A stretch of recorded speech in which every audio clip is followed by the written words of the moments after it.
ଗୋଟିଏ ଗାଁରେ ବୁଢ଼ା ବୁଢ଼ୀ ଦୁହେଁ ରହୁଥିଲେ। ସେମାନଙ୍କର ପିଲାପିଲି କିଛି ନଥିଲେ। ବୁଢ଼ୀ ବହୁତ କୁକୁଡ଼ା ପୋଷିଥିଲା। ବୁଢ଼ାର କୁକୁଡ଼ା ମାଂସ ଖାଇବାକୁ ଭାରି ଲୋଭ ହେଉଥାଏ। ମାତ୍ର ବୁଢ଼ୀ ଗୋଟିଏ ହେଲେ କୁକୁଡ଼ା ମାରିବାକୁ ଦେଉନଥିଲା। ବୁଢ଼ାର କୁକୁଡ଼ା ମାଂସ ଖାଇବାକୁ ଭାରି ଇଚ୍ଛା ଥାଏ। ଦିନେ ବୁଢ଼ା ଗୋଟିଏ ଉପାୟ ପାଞ୍ଚିଲା। ବୁଢ଼ା ବୁଢ଼ୀକୁ କହିଲା, ଆଲୋ ବୁଢ଼ୀ, ଆମର ତ ପିଲାପିଲି ନାହାନ୍ତି। ଆମକୁ ବାପା ମା ଡାକିବାକୁ କେହି ନାହାନ୍ତି। ତେବେ ଆମ ଗାଁ ତଳେ ଥିବା ରାବଣ ଡଙ୍ଗରିରେ ଗୋଟିଏ କୁଡ଼ୁରୁଙ୍ଗା ଚଢ଼େଇଟିଏ ରହୁଛି। ସେ ଅବିକଳ ମଣିଷ ଭଳି ବ୍ୟବହାର କରେ। ମଣିଷ ଭଳି ଦାଦା ଖୁଡ଼ୀ, ତାୟା ଆୟା ସବୁ ଡାକିପାରୁଛି। ଆମେ ଏହି ଚଢ଼େଇଟିକୁ ଆଣି ପୋଷିଲେ ବଢ଼ିଆ ହୁଅନ୍ତା। ସେ ଆମ ପୁଅ ଭଳି ରହିବ। ବୁଢ଼ାର ଏଭଳି କଥା ଶୁଣି ବୁଢ଼ୀର ମନକୁ ପାଇଲା। ସେ ମଧ୍ୟ ଜାଣିବାକୁ ଇଚ୍ଛା କଲା, କୁଡ଼ୁରୁଙ୍ଗା ଚଢ଼େଇଟା କିଭଳି, ସେ କ'ଣ ଖାଏ, କେଉଁଠି ରହେ। ଏମିତି ବହୁତ ଗୁଡ଼ିଏ ପ୍ରଶ୍ନ ବୁଢ଼ୀ ବୁଢ଼ାକୁ ପଚାରିଲା। ବୁଢ଼ା କହିଲା, କୁଡ଼ୁରୁଙ୍ଗା ଚଢ଼େଇର କୁକୁଡ଼ା ମାଂସ ତରକାରୀ ଭାରି ପ୍ରିୟ। ତାକୁ କୁକୁଡ଼ା ମାଂସ ତରକାରୀ ଦେଲେ ସେ ଆମ ଘରକୁ ଆସିବ। ବୁଢ଼ାର ଏହି କଥା ଶୁଣି ବୁଢ଼ୀ ପ୍ରଥମ ଦିନ ତାର କୁକୁଡ଼ାମାନଙ୍କ ମଧ୍ୟରୁ ଗୋଟିଏ ମାରି ମାଂସ ତରକାରୀ କଲା। ତରକାରୀ କରିସାରିବା ପରେ ବୁଢ଼ୀ ବୁଢ଼ା ହାତରେ ମାଂସ ତରକାରୀ ଆଉ ଭାତ ଦେଇ କୁଡ଼ୁରୁଙ୍ଗା ଚଢ଼େଇ ପାଖକୁ ଯିବା ପାଇଁ କହିଲା। ବୁଢ଼ା ମାଂସ ତରକାରୀ ଆଉ ଭାତ ନେଇ ଡୁଙ୍ଗୁରି ଚଢ଼େଇ ପାଖକୁ ଗଲା।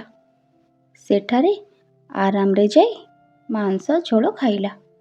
ମନ ଶାନ୍ତିରେ ଘରକୁ ଫେରିଲା। ବୁଢ଼ା ବୁଢ଼ୀକୁ ଠକି କୁକୁଡ଼ା ମାଂସ ଖାଇଥିବାରୁ ମନେ ମନେ ଭାରି ଖୁସି ହୋଇଥାଏ। ଏଣେ ବୁଢ଼ୀ ବି ଖୁସି ଥାଏ, ତାର ଘରକୁ କୁଡ଼ୁରୁଙ୍ଗା ଚଢ଼େଇ ଆସିବ। ତାର ପିଲା ଭଳି ଘରେ ରହିବ ଆଉ ଆୟା ବୋଲି ଡାକିବ। ବୁଢ଼ୀ ଅଧିକରୁ ଅଧିକ ଖୁସି ହୋଇ ପଡ଼ୁଥାଏ। ଦିନେ ବୁଢ଼ା ପୁଣି କହିଲା, କୁଡ଼ୁରୁଙ୍ଗା ଚଢ଼େଇକୁ ଏଣିକି ସବୁଦିନ ମାଂସ ଦେବାକୁ ହେବ। କୁକୁଡ଼ା ମାଂସ ଖାଇଲେ କୁଡ଼ୁରୁଙ୍ଗା ଚଢ଼େଇ ଶାନ୍ତ ହୋଇ ଆମ ଘରକୁ ଆସିବ।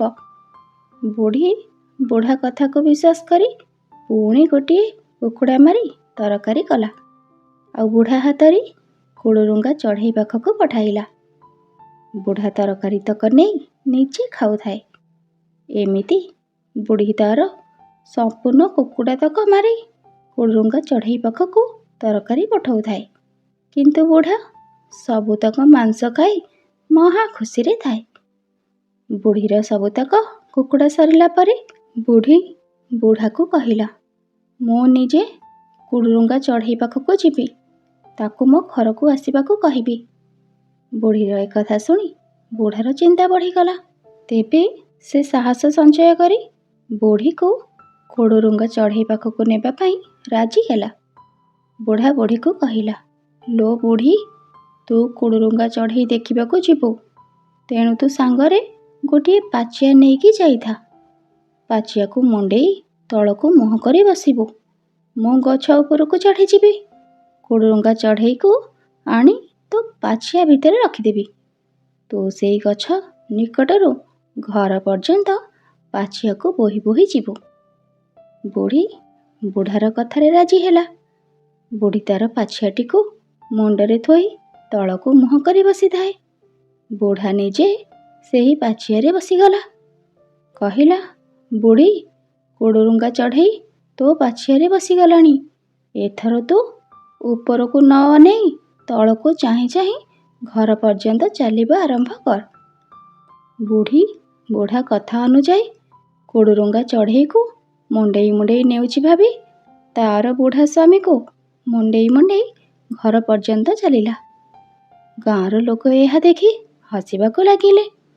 ପିଲାମାନେ ବୁଢ଼ା ବୁଢ଼ୀକୁ ଚିଡ଼ାଇଲେ, ହଇରେ ଦେଖ, ବୁଢ଼ୀ କେମିତିକା ବୁଢ଼ାକୁ ମୁଣ୍ଡେଇ ନେଉଛି। ବୁଢ଼ୀ ପିଲାମାନଙ୍କ କଥାକୁ ବିଶ୍ୱାସ ନ କରି ସେମାନଙ୍କୁ କହିଲା, ତମେମାନେ ଦୁଷ୍ଟ ପିଲା। ମୁଁ ପରା କୁଡ଼ୁରୁଙ୍ଗା ଚଢ଼େଇକି ନେଇଛି। ସେ ମୋର ପିଲା ହୋଇକି ଆମ ଘରେ ରହିବ। ବୁଢ଼ୀର କଥା ଶୁଣି ପିଲାମାନେ କିରିକିରି ହୋଇ ହସିଲେ। ପିଲାମାନେ ଏମିତି ଥଟ୍ଟା କରୁଥିବାରୁ ବୁଢ଼ୀକୁ ଭାରି ରାଗ ହେଲା। ବୁଢ଼ୀ ଅଧିକ ରାଗିଯାଇ ମୁଣ୍ଡରେ ଧରିଥିବା ପାଚିଆକୁ ତଳେ କଚାଡ଼ି ଦେଲା। ବୁଢ଼ୀ ପାଚିଆଟିକୁ ତଳେ କଚାଡ଼ି ଦେବାରୁ ସେଥିରେ ମହା ଆରାମରେ ବସିଥିବା ବୁଢ଼ା ମଧ୍ୟ ତଳେ କଚି ହୋଇଗଲା। ବୁଢ଼ାର ହାତ ଗୋଡ଼ ଭାଙ୍ଗିଗଲା। ବୁଢ଼ା ବୁଢ଼ୀକୁ ଠକିଥିବାରୁ ତାର ଫଳ ନିଜେ ଭୋଗିଲା। ହାତ ଗୋଡ଼ ଭାଙ୍ଗିଯିବାରୁ ବୁଢ଼ା ବହୁ ଦିନ ଧରି ବିଛଣାରେ ପଡ଼ି ରହିଲା। ତାର କୁକୁଡ଼ା ମାଂସ ଖିଆ ସବୁ ବାହାରିଗଲା।